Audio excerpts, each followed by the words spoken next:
Missed an episode of your favorite podcast? Choose from over a decade of content in our archives, not just the latest episode. All free at gcnlive.com. This is your call to action. Get prepared, America. Economy, survival, energy, disasters.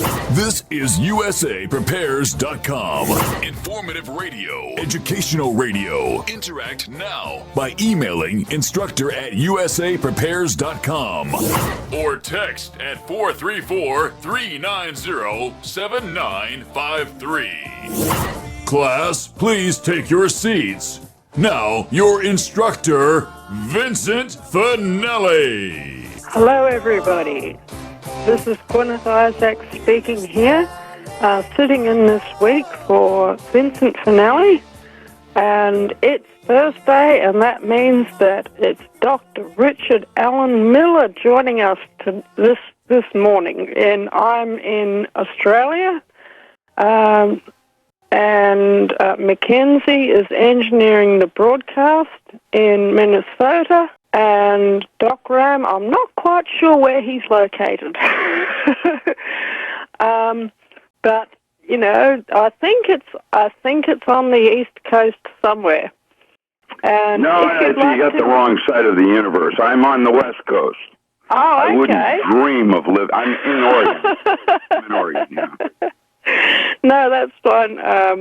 You know, I get mixed up with the, you know, I should know American geography a bit better by now. But I probably know American geography a little bit better than most Americans know Australian geography. But anyway, if you'd like to give us a call, you can call us on 866-582-9933, and we would love to hear from you this morning. Now, Richard, we were just on the phone before, and we were talking about, I had an idea on the inside of me. I was sort of praying, and I was saying, God, what should we talk about today with Doc Ram? Because he's such an interesting guy, and there's so many topics that we could cover. And on the inside of me, it came up an area that's interested me for quite some time. I work as a professional psychic, and during my prayer time, I asked God how it all worked. How did this whole thing of tarot reading, I Ching, etc. work? And the answer that I received in my own prayer time was that it worked as a function of quantum mechanics, and that there is no such thing as a truly random order in the universe. So basically, that shuffling a deck of cards or flipping coins is basically making a randomization engine, and that's how you can get information from the universe and from God about things that are going on in your life. Now, I understand you've just written a book on this very topic, which I did not have any idea that you'd done that prior to talking to you earlier. Would you like to comment on that? I'm not sure where we want to go, but okay, yeah. I've written lots of books, by the way, and there's lots more where that came from. I've just released the first 3 metaphysics audiobooks, and these are courses that I taught a long time ago in laying down a foundation for the kinds of questions that you're asking.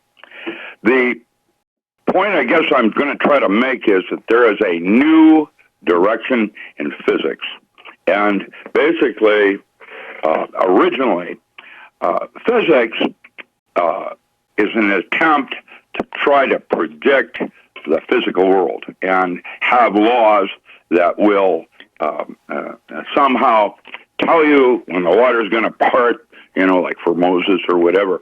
The thing is, it doesn't really work that way. That's the wrong way of looking at things, and why now there is a major shift in thinking and how this universe works. Originally, physics works by making an assumption or assume truths. And then, like the shortest distance between 2 points is a straight line. And from there, they then start to talk about a definition, what a straight line is and what it is not. Then they make a couple of propositions or what they call postulates, leading to a theorem or a theory on how things work. The thing is, there hasn't been a law in physics that has actually literally lasted longer than 20 years. It's because, well, that's right, it keeps changing. There's no such thing as gravity. The Earth sucks, that kind of thing. I'm kidding. That's a graffiti thing, but that's a metaphor for the idea that we no longer. There's a group out now that would try to presume that the Earth is flat. That's really an interesting concept because you can prove with mathematics that the Earth is flat with current physics. But that doesn't mean it is. It means that if you choose to see the world as flat, that allows only certain realities to be available. And when we find disagreement in that, then we have to rethink what our original assumptions were, and things like the fact that space is now curved and that time is not real. You see, quantum mechanics, you wanted to talk about quantum mechanics. Quantum mechanics is based on space and time. Everything is measured in space and time. And but with the measurement of that space and time and the concept of quantum, that means there is an indeterminacy. That means the more you know about one thing, the less you know about something else. And so it's limited. It will allow you to solve problems in this kind of a situation and open these kinds of doors. How do you explain a woman being able to rip a steel car door off in a moment of emotion, trying to save her daughter in a flaming automobile? We've seen it. It happens. But the fact is, there's not a single thing in that woman's body that's stronger than steel. How can she do that? Yeah. And, it's not possible. And so all of a sudden, we're back to the drawing boards again, trying to figure out how to propose this. They have gone so far as to try to have a TOE, a big toe, theory of everything. Good luck with that. I think, well, it's not going to work like that. And your tarot, you're throwing the I Ching, the idea of being able to see into space and time through it would belie the fact that the moment is actually all we really have. There's reasons why I'm going to go in the direction I am, because of the work I've done over the years has led me to observe things that are not possible. And when I see them happen, I have to question what I'm actually looking at. And that's where most physicists draw blanks. And that's the realm of physics. And it isn't probably any more real than religion. In fact, there are orders within secret lodges whose orientation or goals are to do the method of science toward the aim of religion. And that's inner lodge works that most all of. There's a relationship between these things because they have finally come to the realization that maybe the laws of physics can change with altered states of consciousness. In other words, when you're in this kind of a state, you can do this, and that kind of a universe exists. And when you're in that kind of state, now you can do that, and that kind of universe exists. And that we're creating our own universes via altered states of consciousness.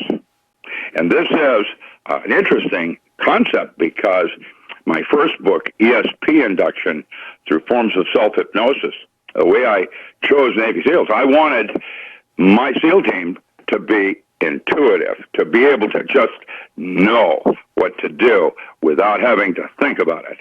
And that is a gift that everybody has, but we tend to ignore it, just like we don't notice the ant on the ground. We don't, we see it, we acknowledge it, but we ignore it because it's not important to us. Why do we focus on things one way and not the other?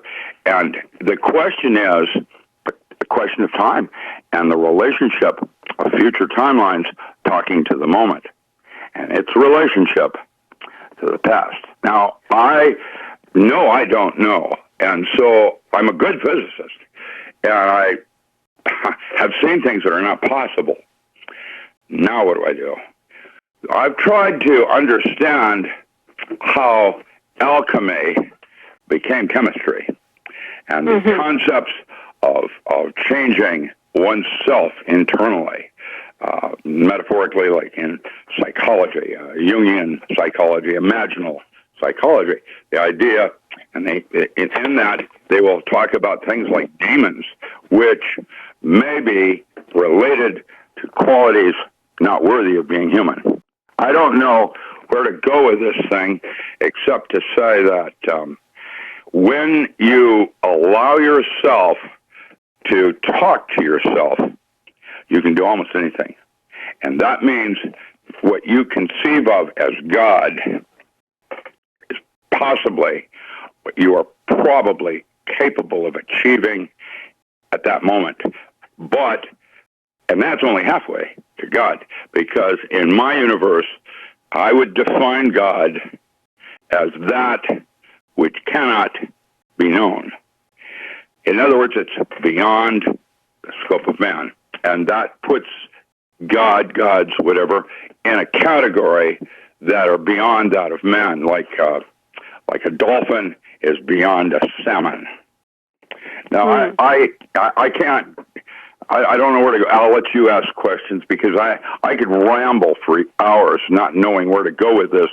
I have a sense of the physics involved now, and I'm going to suggest that imagination is reality, and that's our only limitation, and that altered states of consciousness are gifts from God, not to be feared or ignored or avoided, but to be used as tools in a toolbox to achieve things you cannot do in a conscious waking state. Okay. Well, I'll tell you what, I'd love to talk about this, but we've run into the break. We'll get straight into it on the other side.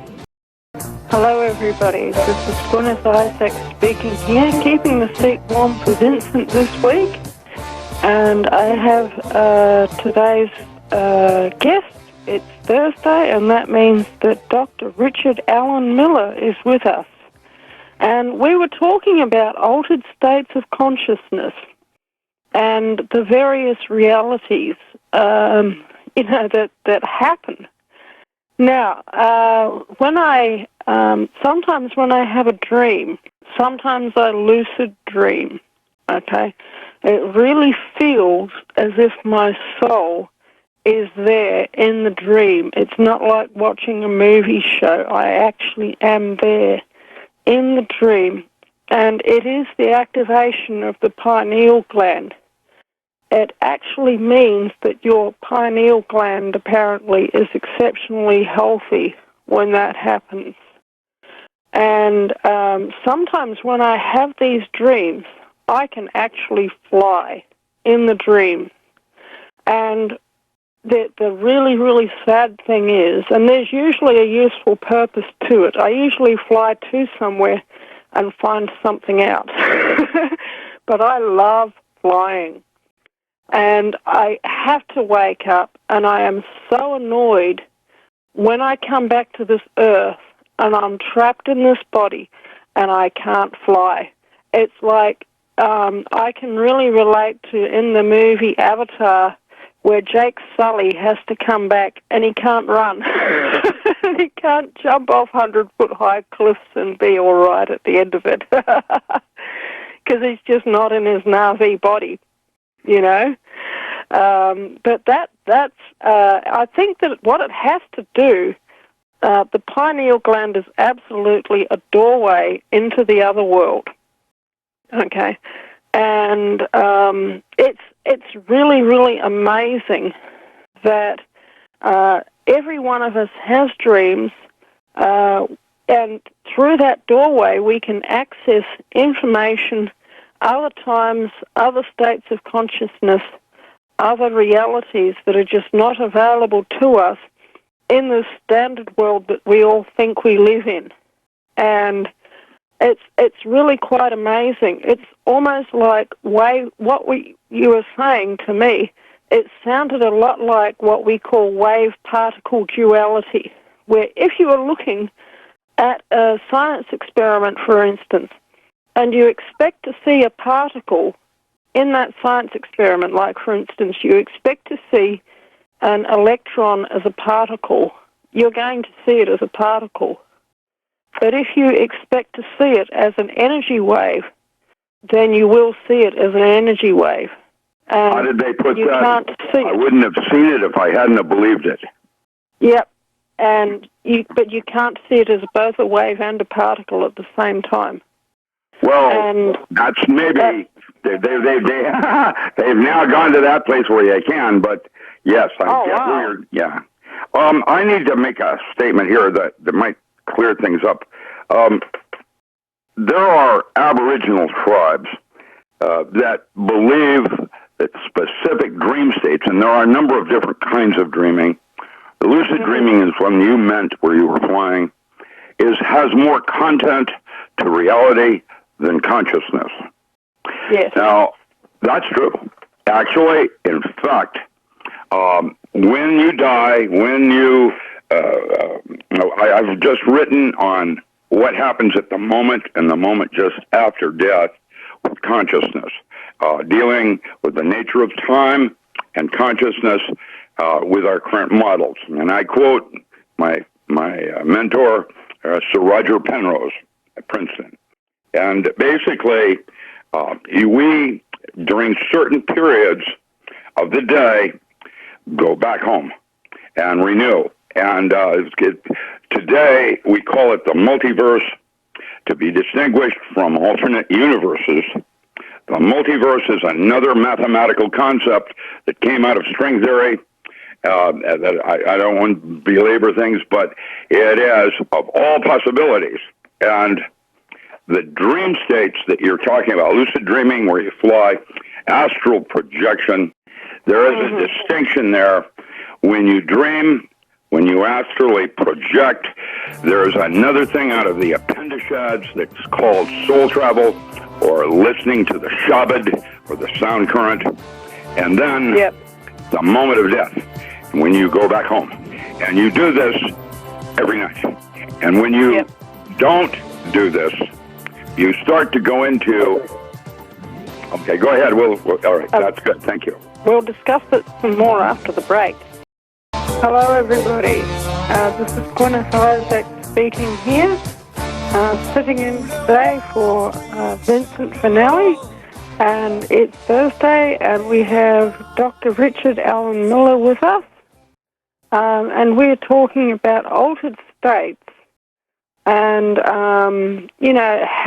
how they relate to our lives, and, how we can get...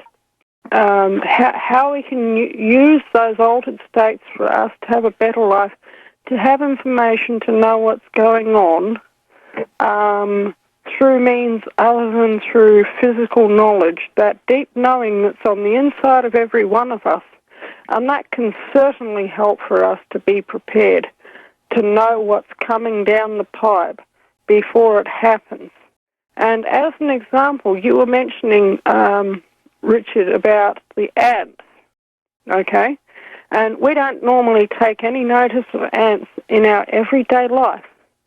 But there are certainly Australian Indigenous tribes that put a great deal of emphasis on the movement of ants, and they can tell what's going to happen from how the ants are moving, especially with regards to the weather. And, for instance, around here, if it gets to, for instance, April, May, because we're in the southern hemisphere, this is our winter. If we have a big swarm of queen ants, and there's just days and days where there's just queen ants everywhere, you can guarantee it's going to be a wet year. Now, how does the ant know that? I don't know. It's something where the air pressure itself could be, it might still be quite hot. There might be a bit of humidity around, and the air pressure might be going down, meaning that there are storm fronts coming through. But sometimes, because we live in a semi-arid area, there's lots of humidity, the air pressure goes down, and then it all blows over. But when that happens, the queen ants do not swarm. But you know that when there's thousands and thousands of them, that it's going to be a wet winter. And that's an example. The Aboriginal people, they knew this, and they knew to pay attention to this, and it enabled them to survive for many thousands of years and with extremely limited resources in a harsh climate in this country. And if we can learn to do the same thing, maybe it can help us as well. I don't know where to go with that. It's interesting. Well, when you were speaking, I envisioned the concepts of hive consciousness and the limitations and the advantages that a hive consciousness has.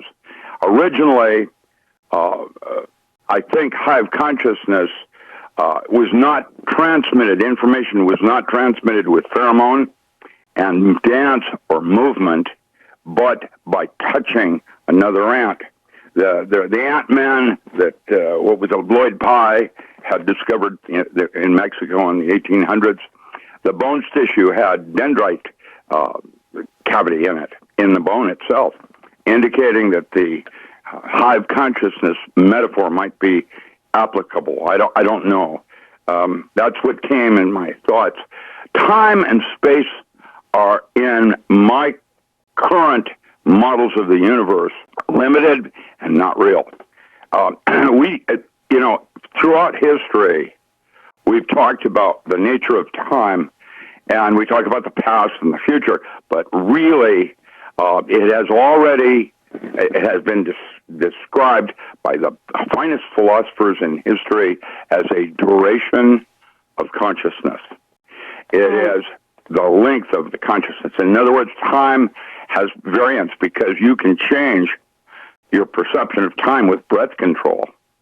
And that was one of the techniques I was able to do with Navy SEALs, was to teach them how to control their perception of time to the place where their martial arts became paranormal and advanced beyond normal capacity in the anticipation of instinct. Instinct.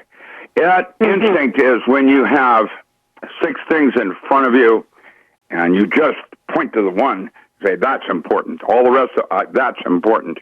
How do you know that?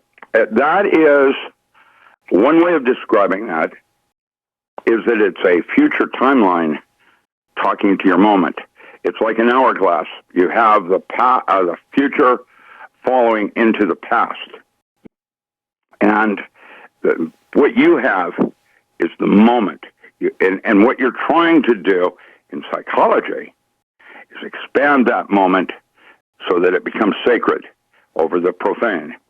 And your relationship is a cavitation-like process where you have 2 brains.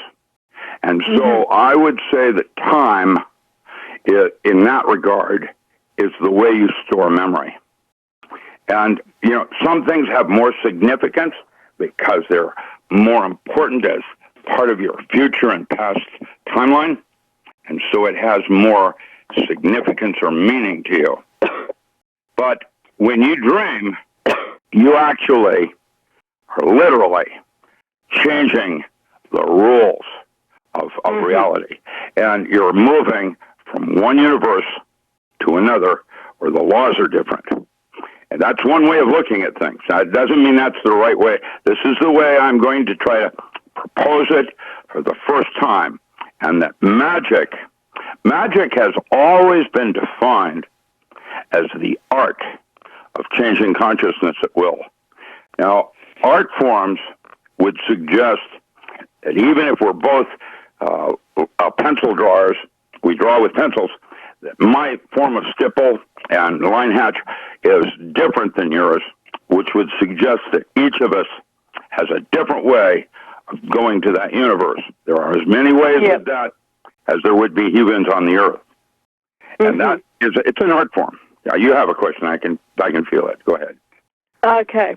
The picture that I got on the inside of me, I studied druidic workings a number of years ago. And one thing that they do, they access the other world through drumming, through psychoactives, and also through meditation and prayer. And their purpose in doing that was to gain information to bring back to their people so that they could be helped, okay? It might be, there might be somebody with a serious illness within the clan, and the druid would go into an altered state and would just know what herb to use when he came back, because he would see like a shaman, yeah. Mm-hmm. It was exactly like a shaman. And actually, if you look at all of the Celtic tribes all across Britain and Europe, going up into Russia, across to Siberia, and through Finland, and even into North America, it's a very, very similar culture to the Native American culture. They even have a similar design of drum. They have a similar folklore. They have Robert Bly, yeah, I know drumming. Yeah, well, yes. Yeah, I knew Isaac Bonwitz, by the way. Isaac Bonwitz was my editor at one time when he worked for Llewellyn. Okay. He ran the Druids out of New York, and actually had a degree from Berkeley, Bachelor of Science, degree at Berkeley in magic. He wrote the book, Real Magic. And I remember his one for the Christians. The chapter was titled Black Magic, White Magic, and Living Color. Isaac, he was a druid. I'm going to go to John Curtis Gowan at Northridge, who wrote Trance, Art, and Creativity. Trance states are shamanistic states where you can place your consciousness in an eagle and then see what the eagle sees. And that is a shamanistic state, or what is called a trance state. An art state is a prototaxic mode of consciousness where you're working with dreams and archetypes, and you're semi-able to have form, like in your tarot. The syntactic modes of consciousness, creativity, is where magic hangs out, where you have conscious, direct control. See, a shaman does that's not... where you're drawing symbols and making you're using that sort of thing. Sex magic or biofeedback, where you're controlling autonomic functions to be able to create an altered state through your own volition of direct will to go into a place where you can ascertain or get the information from that universe in order to bring it back here.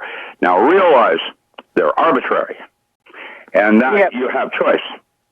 And that is what made us God's favored, was that we have a choice on how we choose to go into these universes and use that power, I don't know what you want to call it, energy, information, that would allow you to go here as opposed to there.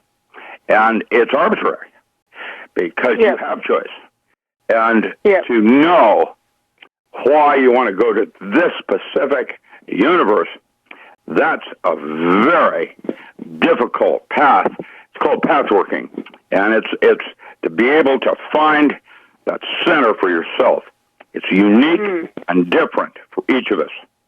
And that's what made us the diversity of possibilities in man.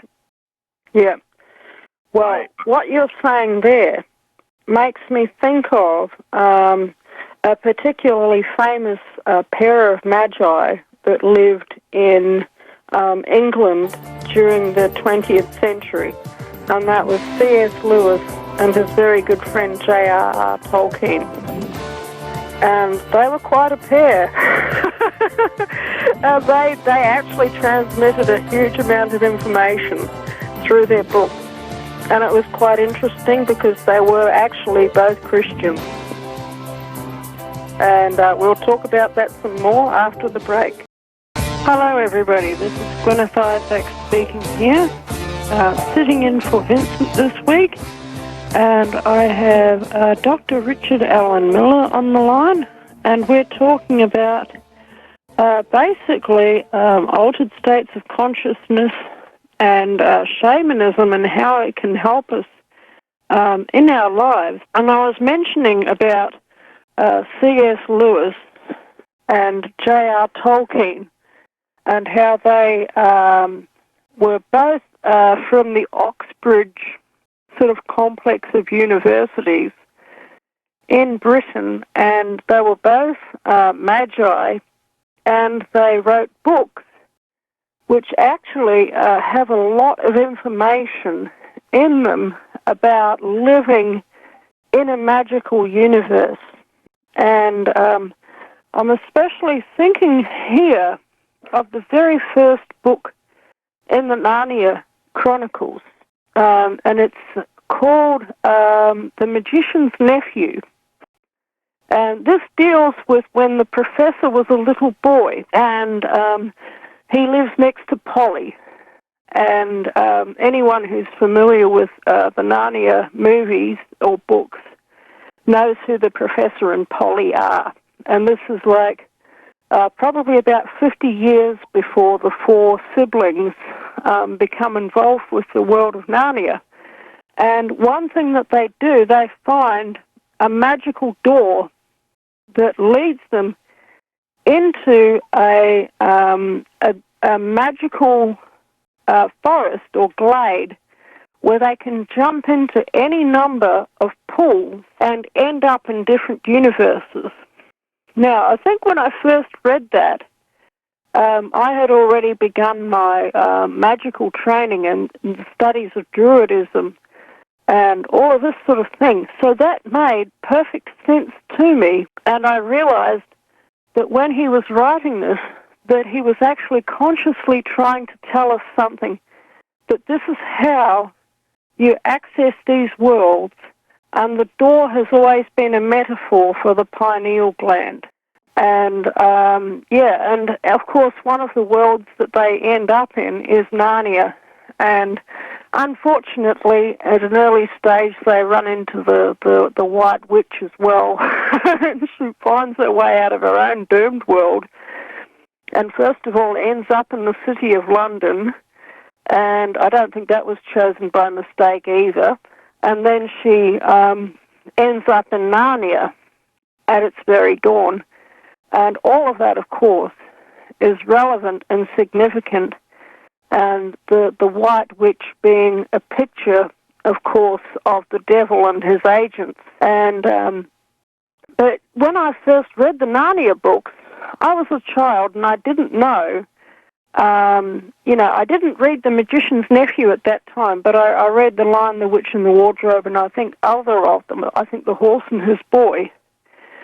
And the thing is, at that time, I didn't realize what I was reading, but I was absolutely enthralled by that whole concept that he was outlining in his books.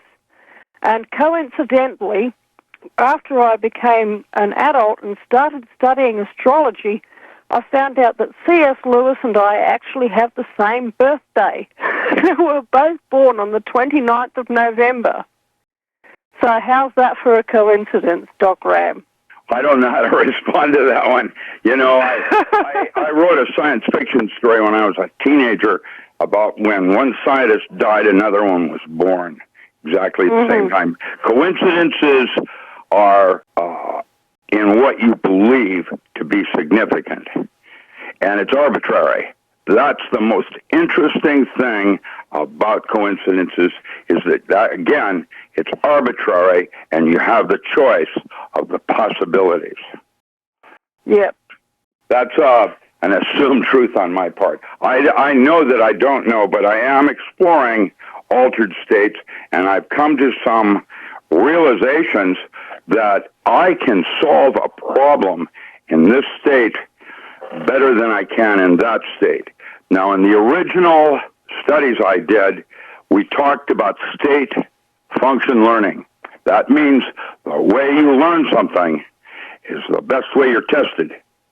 That means that if you're constantly in panic mode to hurry up for a test, you'll do best when you're in a panic mode. And if you do it better, be more relaxed, then that's where you want to be. And what happens mostly is that people normally don't study. They study in a leisure form, and then they're in a panic form when they're being tested. And that's why they don't do well. Hello, everybody. This is Guineith Isaac speaking here. And we have Dr. Richard Allen Miller on the line. And we were talking about altered state and how they can help us to get information and how they might work with relation to the new physics that's developed across the 20th and the 21st century. Things like quantum theory, string theory, and that sort of thing. Would you like to go into some more detail there, sir? Sure. Where would you like to go? I mean, there's a multitude of directions. Yeah, there absolutely actually, by definition. Yeah. How about the two-slot theory? The which one? Or the two-slot experiment, where you set up a lead shield, okay, and you fire electrons at it with a cathode ray tube, and somehow on the other side of the two slots, there's always develops an interference pattern, like two rocks being thrown into a pond. That's what led me to propose a holographic concept of reality. I was working for Old Man DuPont back in Newark, Delaware. Yeah, I was in Wilmington at the Experimental Research Laboratory, and I was walking down the hall, and I happened to chance to look in an open door, and I saw a three-dimensional color TV. It was back in the early 60s. Wow. And I got to meet a man named Gabor. He was had suggested that the interference pattern of one system to another creates the next dimension of information. And he had taken a two-dimensional photographic plate and sent coherent light by it and coherent light through it. And what happened is the interference pattern created a third image, which was three-dimensional. And that led me, he got a Nobel Prize for that. And that led me 2 years later to then propose that the hologram is n dimensions of information in n-1 dimensions. It was in a way that information folded down into or out of itself like a fractal. And someday I may get recognition for that. At the time that Talbot wrote his book on the holographic thing, he talked about Carl Pribram and John Bohm, but I wasn't mentioned because all of my work at that time was classified secret. I had suggested on another paper, Embryonic Holography, that the DNA in our body was a three-dimensional hologram of four space, who you were, who you are, and who you will be. And today, I'm writing about the non-local mind in a holographic universe where I'm suggesting that the brain, which is basically an amorphous semiconductor, is liquid crystals, is constantly changing and is a four-dimensional hologram of five space. Now, that means that if you have the ability to go into a different part of the brain, you can change the movie. And that is what we are now discovering is a way of looking at the universe as holographic, which deals with measurements of information and the resolution of information to be distinguished from a quantum universe, which is measured in space and time. Now, if you choose to use a holographic system, it would suggest that you have all knowledge within yourself of what's going to happen next and what should happen next as opposed to what does. And that is the distinction between intent and purpose. Intent is what happens at the end of the day, while purpose is why you're really here. And the gift that God gave us in terms of distinguishing the one from the other is that we have choice on that. And most of us that are here, including myself, are damaged goods. And so, so we hang out in these altered states called consciousness, and we have missed the important part of why we're actually really here in this state of consciousness. Once we get that, the universe, Aleister Crowley, others have put it, none shall say nay. In other words, if you are doing your purpose, you're not in conflict with anything. Okay, and that's how you learn how to find the track in the line of the road, the flow. That is absolutely extraordinary what you were saying about the 3D televisions. Because what is it? I noticed. I noticed we don't have that in our universe yet. I remember when I was a kid and I watched Howdy Doody for the first time on a green television. Well, it's all about marketing and the idea of the possibilities. You know, just recently on my Facebook, I posted the physics of how they're using this new cloaking device to hide another solar system that's going through our solar system at this very moment and is accounting for all the weather and changes that we're having. They have a new cloaking device where they can hide planets. There's a planet next to our own planet. That's why there's been a pole shift. That's why there's weather changes. There's a bunch of things going on. And why are they hiding all of this from the public? Well, there would be mass panic. That's correct. Who makes that decision for someone like myself? I think that we're probably all best, actually, who are prepared and who do have a sound mind in our heads to know that the information's coming. But to be perfectly honest, most of the people out there are not in that mental state where they could actually cope with it. You know, I for one, would say who is smart enough to think that they have the right to call that for someone else. I think that you're absolutely right there. I think that we do need as much information as possible, and that people really do need to grow up. Well, they need to. They're going to do it one way or another. They need to realize that the universe is not as we have been told that it is. And thinking of that 3D television, for instance, if you increase the density of that electromagnetic field, you would probably not be able to tell the difference between that holographic field and a physical field of matter.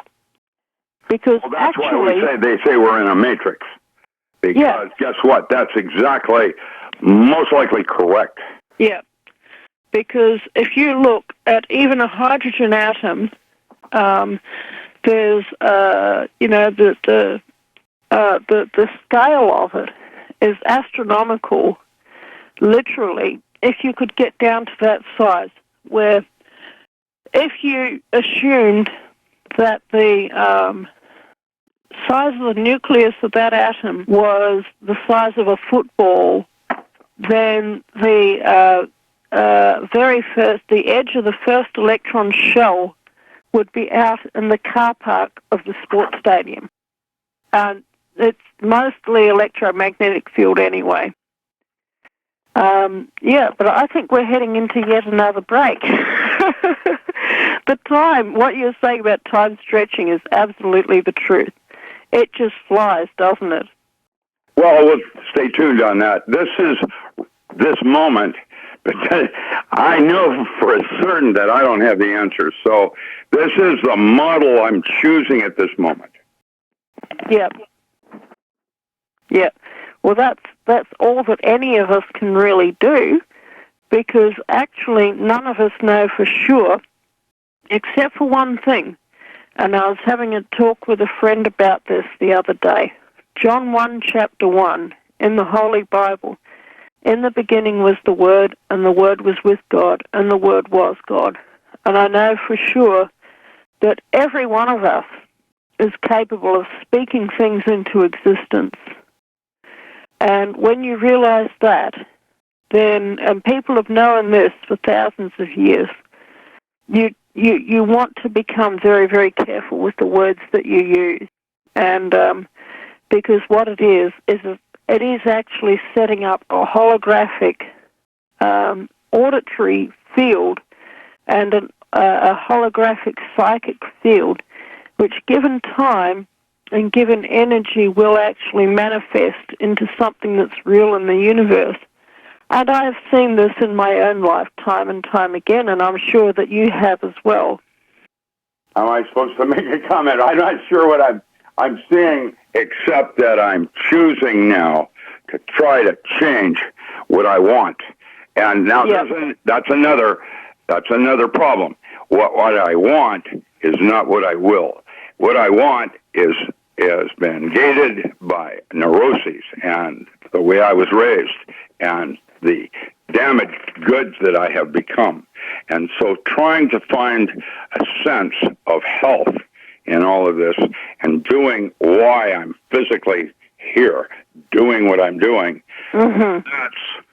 it's like Simon says, you may go halfway to the door, and I'm focusing on the door, and I'll never make the door because it's not about the door. It's about the journey. That's right. Like the child in the Matrix movie says, there is no spoon. You've got to realize that we all do have a purpose here. And the reason why we're here is, in a large part, finding what we're supposed to do and then going out and doing it. And I think that would be a good thing to discuss on the next side of the break. Hello, everybody. This is Guineith Isaac speaking here. And I have Dr. Richard Allen Miller on the line. And we're talking about quantum physics and other new physics and how they relate to the magical realm. I think what I'm trying to say is when we speak words, it actually forms the perceptions that we have about the universe, and that helps to generate what manifests in our universe, if that makes any sense. That's part of the original Bibles, the Sefer Yetzirah, or Book of Formation. And it's sound, relating words to sounds, and the relationship of the name of God. Yeah, I would absolutely say that that's right. And like I say, going back to John chapter 1, verse 1, in the beginning was the Word, and the Word was with God, and the Word was God, and all things that we see were created by the Word through words. Yeah, words, sounds. That's fascinating. Sounds are a very minor, narrow bandwidth of frequencies and the hierarchy of electromagnetic spectrum. And the word sound is, from, 4 hertz up to around, 16,000 hertz is that area of frequencies, what we call words and sounds, things that we hear. That is technology that was previous use in previous epochs. And they had movement or dance. I've actually studied whirling dervish, ghost dance, and mukumba, which is a form of voodoo in dance, and how it changes space-time. There's an artist, Gabriel Roth, that does a dance interpretation that verges closely on what we're talking about with whirling dervish, where they can do paranormal. There is a dance scene in a movie called Meetings of Remarkable Men, where Gurdjieff and Ouspensky are watching some dervish practice, little children in their first movement, learning how to move. And at the end, they have a group of men that do a precision march, which is very reminiscent of a rodent coil. The idea of cold fusion and access into energies that are right here in the very moment that we have access to. I've been interested in the structure of water and why the outer wave, the outer part of water that's touching air, moves faster than the wave itself. And that is all related to this biblical Sefer Yetzirah. And so I think that some of the original forms of Bibles were actually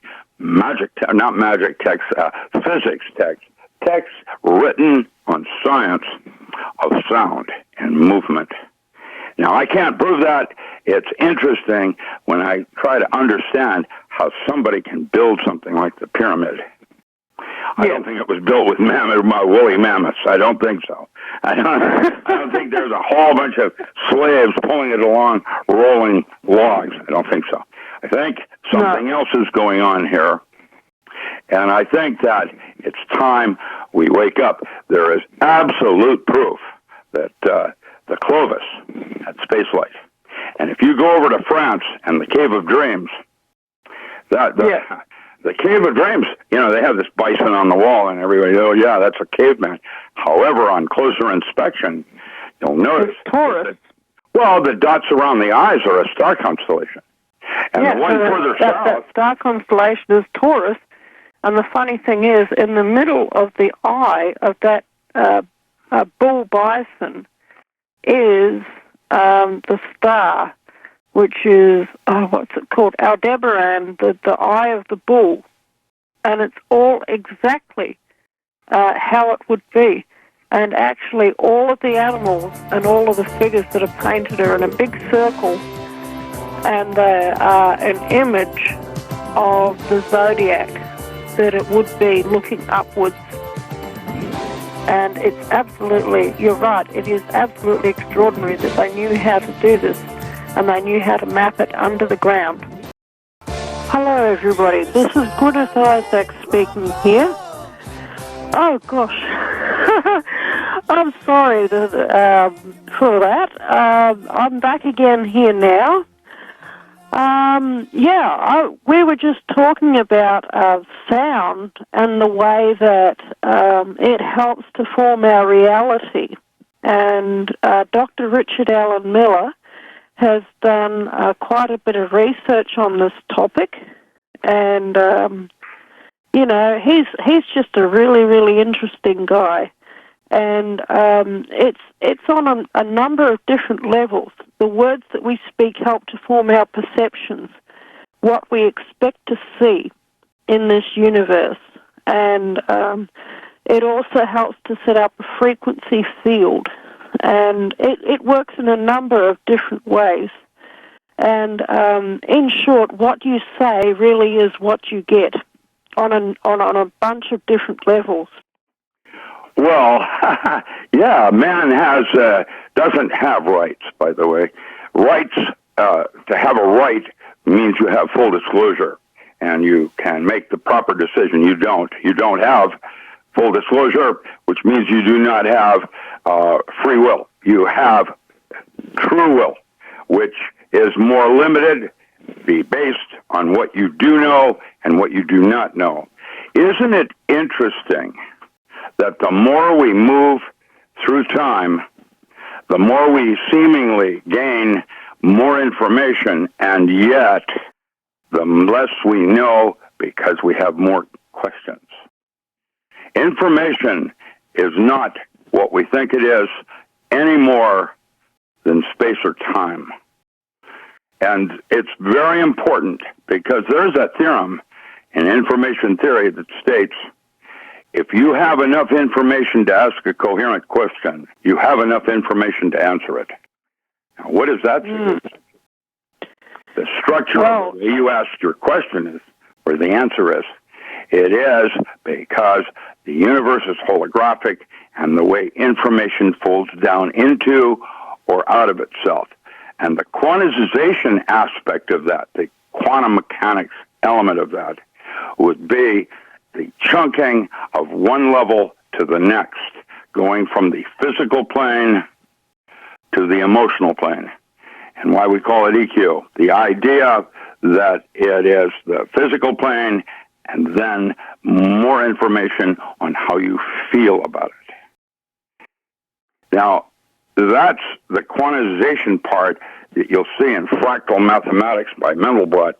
Now, the Julia and May forms of that are a little different, but Mandelbrot said that if your generator is this size, the next size will be that size. It won't be larger or smaller. It'll be this size. There is a relationship of the one thing to the other in terms of the way information folds down into or resolution of the information. It's interesting, the math that's used. I currently have decided to use, instead of string theory, I'm now using what is known as knot theory by Kaufman.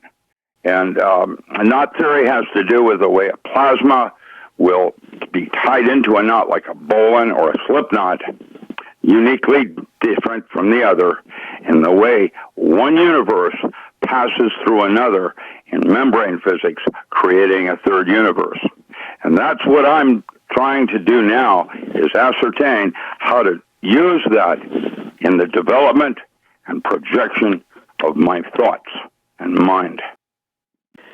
Yep. Well, I'll tell you what. Sorry if about you, that. If you could, I didn't mean to go on. If you could figure that out, that would really answer a huge number of questions.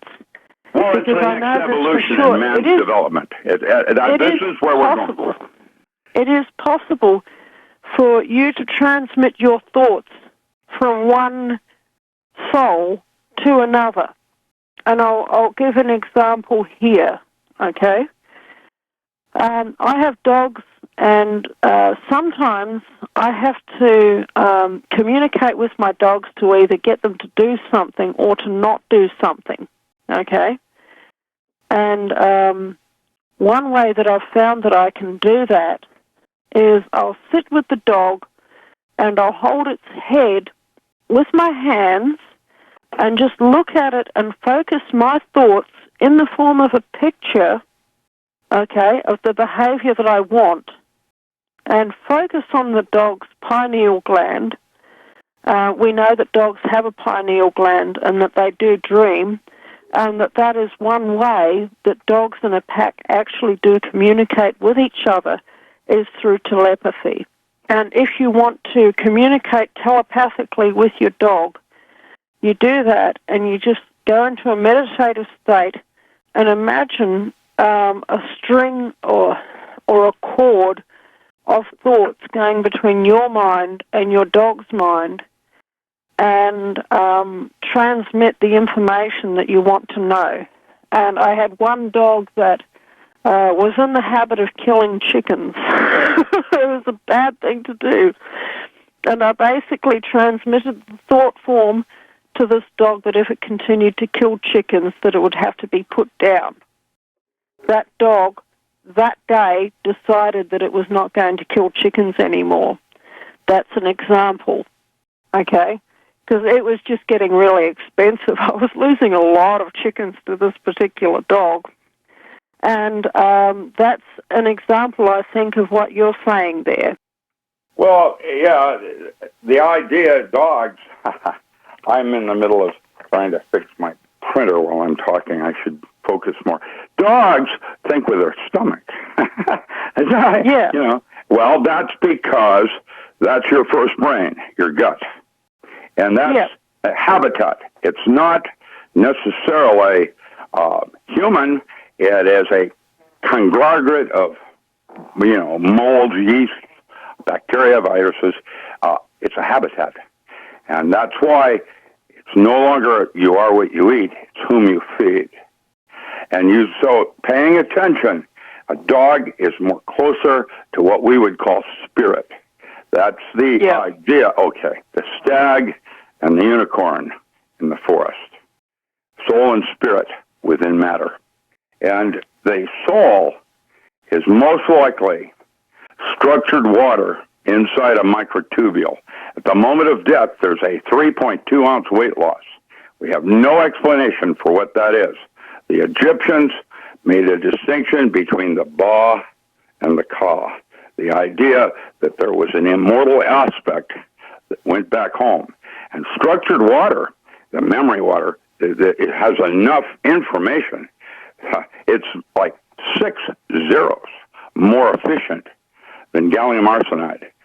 And what we call for so-called forbidden zone. The exclusion zone in water could contain all your past and future lives, just like that, as a part of the multiverse.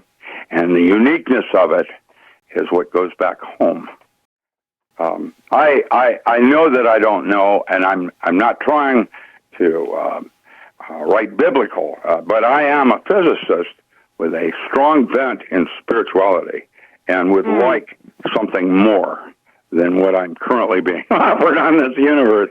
I think that it's our right to aspire toward what I would conceive of as God, and realize that that's only halfway. Yeah, well, I think that what you're saying there is quite accurate, because there's the Japanese fellow whose name just slips my memory at the moment. What was that? Emoto? Emoto, that's right. Yeah. Masaru Emoto. And his experiments with crystalline water, and, I've found that that's actually true. And here in the forest, sometimes in the middle of winter, we get ice forms, and it's actually a lovely atmosphere here.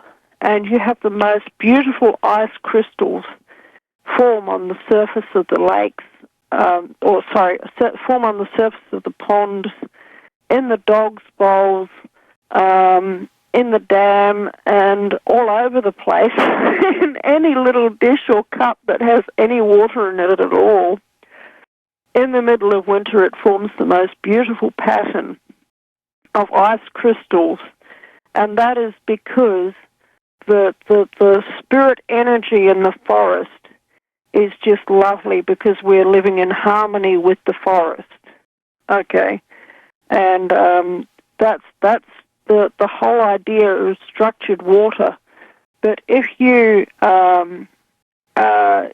with Emoto's idea, if you write bad things on the jar of water, then the crystals will be fine-grained. There will be no beauty in it, And actually, if that water is then used to irrigate plants, they don't do anywhere near as well.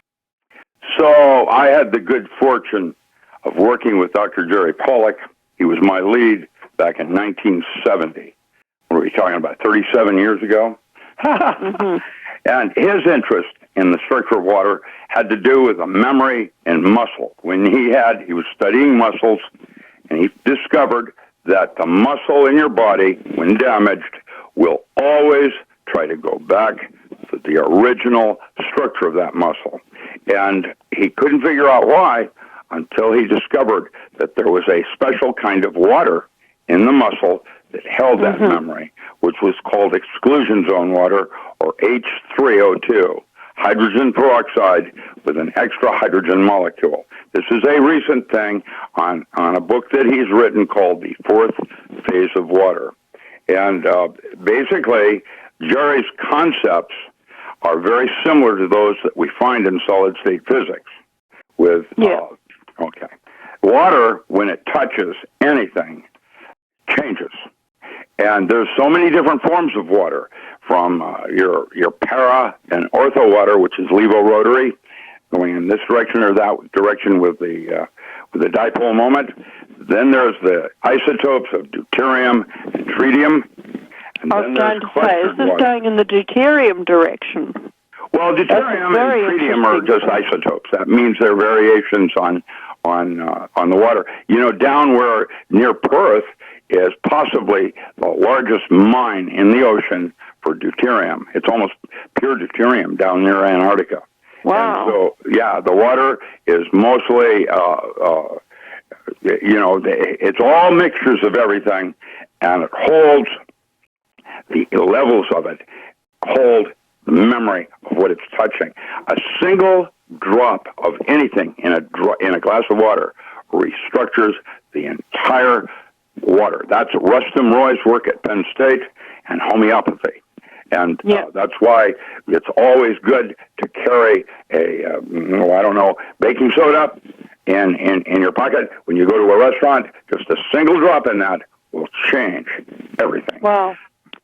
Do you suppose this is the reason why, as well, people who do magical work, they have crystals, and a common ceremony is to speak positive words over a crystal and then put it in, for instance, some water. And the crystal water. That is a metaphor, because there are 14 different forms or structures of crystals. That's Pythagoras and what's called Bravus lattices.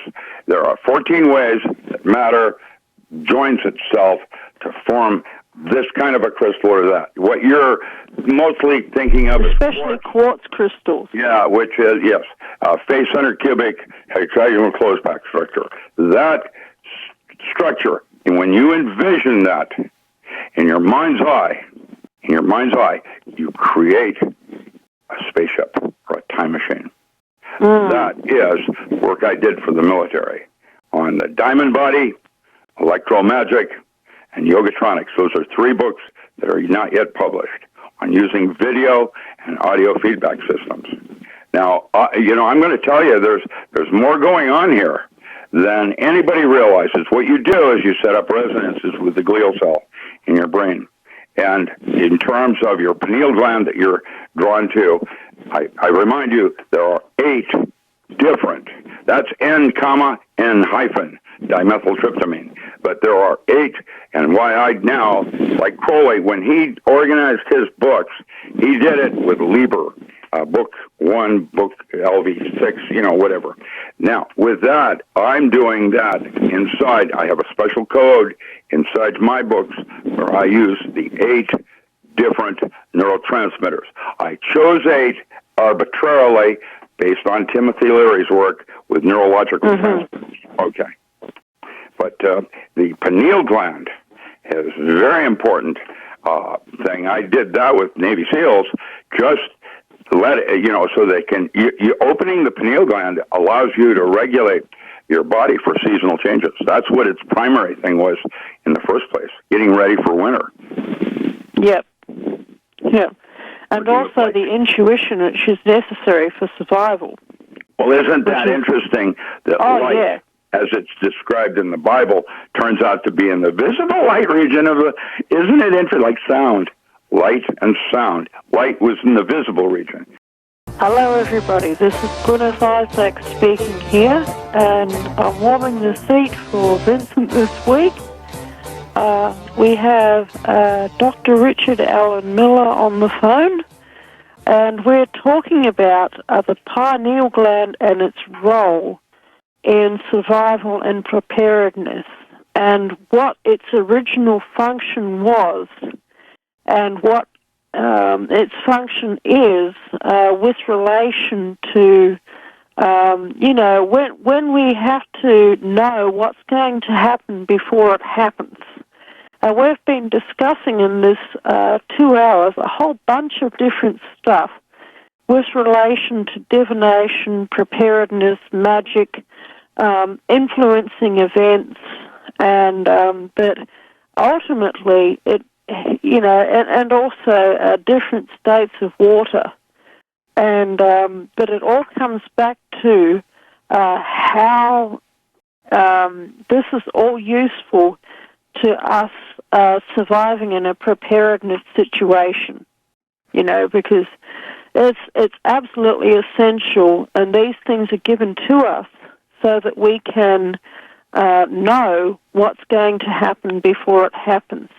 Now, we're almost at the end of the broadcast. Dr. Richard Allen Miller, is there anything you would like to say in closing? Well, I've got a brand new series of 3 audiobooks out on metaphysics that I taught at Harvard 20 years ago that is now available for anyone. And they have each disc has 9 classes on different subjects, and includes a download library on each disc for the rare manuscripts that I quote from. And there are 15 of them from the 11 years that I taught. And feel free to support me. I could use the incomes. Yep. And how much is it for this? 3 books are for $30. They're $15 per book, and $10 for the set of 3 of them. And there'll be another set out shortly. That's amazing. That's not very expensive for a whole Harvard University course. Well, I'm not here to gouge you. What I'm here to do is educate and move us all to the next stage, because guess what? I can't leave until you get your part done, because I am, you are me, and I am you, and I am the walrus. Yep. Yeah, well, you know something? It's so important because the whole universe is changing, and it is going into a more metaphysical form. And part of being prepared is being able to adjust. Yeah, we have an opportunity. Thinking in a more metaphysical way with the new energy fields that are coming. And it's important to take advantage of the fact that everything happens for a reason, and everything leads to something better. That's absolutely the truth. And the whole universe is changing. We're heading into a new energy field, a new way of doing things. But ultimately, it's all going to be for the best. And what is on the other side, drawing from the Hindu way of looking at things, at the moment we're heading through the age of iron into a more compressed field, which Terence McKenna was talking about, and I also think that David Wilcock mentions this as well. But at the end of it, after that birthing process is complete, it is going to be a new golden age, and it's going to be absolutely tremendous. But it is going to be a huge adjustment process for everybody out there. And it starts with each of us, and it starts today. And we're at the end of the broadcast. Yes, speaking of compression of time, it really does fly, doesn't it, Richard Allen? Yes, it does. Well, when you're having fun, huh? It absolutely does. Thank you very much for joining us today. My pleasure. And as Vincent says, honesty and integrity, and the rest is up to you.